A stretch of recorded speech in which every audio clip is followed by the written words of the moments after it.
What up? Josh and Kyle here from Colossus Fitness, and today we're going to be showing you 5 secrets for a great training program. Implement these and it will really help kind of amp up everything you're doing. Let's get into it. The first secret to a proper training routine is a really good warm-up, and this is a very personal thing. If you're riddled with a ton of injuries in your past, or you feel uncomfortable doing movements and you need a little bit more time, that is okay. Everyone's going to take a little bit different kind of time periods for warming up. Some people like to just do their active warm-up, so they'll kind of, if there's benching, they'll start with a lighter weight, do the bar, hit some reps, do 135, keep going up, and they'll actively warm up that muscle. Other people, especially if you have shoulder injuries, will need to do some rotator cuff work. As you can see here, we have a great video for warming up and activating your shoulders before a workout. This makes a world of difference, so it's definitely something we recommend trying if that's an issue you struggle with.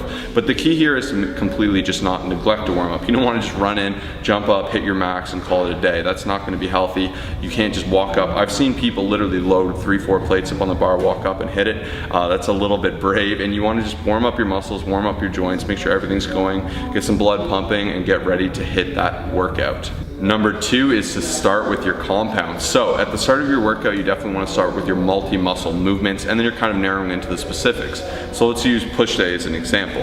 I don't necessarily want to start by just doing triceps unless that's my goal. You can also emphasize the muscle by starting it first. So if you have really crappy, small, teeny tiny triceps and a huge chest for whatever reason, you can neglect this rule and start with the triceps. But usually if you're trying to gain size, muscle, and physique, or even aesthetics, you're going to want to start with those compounds. Your body's fresh, it's able to do these multi-muscle movements. For instance, the bench press, we're working the chest, we're working the tricep, we're working the shoulders, the biceps are an assist on the way down, and you're getting all these different muscles being involved in the movement. So we can start with this kind of general push theme and then narrow into shoulder work, direct chest work, direct tricep work, etc. First 2 are a little bit more beginner, and now we're kind of narrowing into something that is more important.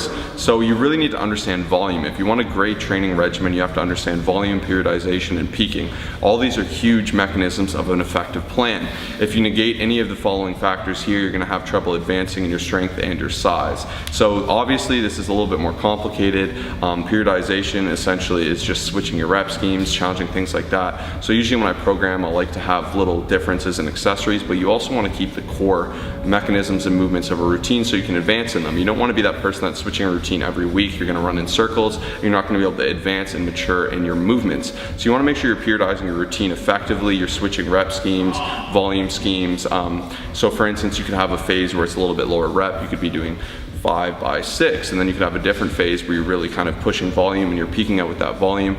Obviously this is a very complex topic that can go a million different ways, but this is something you need to consider, and you really need to consider how much volume you're doing in your workout. So a beginner doesn't necessarily want to be coming in doing 30 to 40 sets a workout. That's going to be ridiculous. They're going to be in the gym 3 hours, and there's a point of diminishing returns. You can only go so long while being effective, and eventually your body will tire out and you'll kind of outwork yourself, become really sore, and just be ineffective in the gym. So you need to balance all these factors, and anything can tip the scale in a negative or positive way, so be hyper aware of what you're doing. And then a little 3.5 is not all volume is created equal. You shouldn't necessarily be doing, like, let's say an arm day, you can get away with 20 to 25 sets of movement because you're trying to work those arms or smaller muscle. For instance, a set of bicep curls, the volume there and the volume behind a squat is going to be immensely different. So if I'm doing 5 sets of 12 for squats, it's going to take some time. That's going to tire me right out, and that's just going to put in work. So you can use apps and things like that to monitor how much volume you're moving, and some muscle groups can move more volume. My legs and my back, I can usually do between 60 and 90,000 pounds, whereas my arms or my chest, I'll usually only move between 30 and 60,000 pounds. And once again, this is all very complex, so if this is over your head and you don't think you're comfortable programming, definitely recommend online coaching and getting someone to help you out. Like us, we'd be more than happy to do that. First link in the description down below. On to the next step. And number 4, guys, overtraining is as bad as undertraining, and if not worse. And I see this far too often. A lot of people will come into the gym, they'll do chest day today, they'll do chest day tomorrow, the chest day the day after.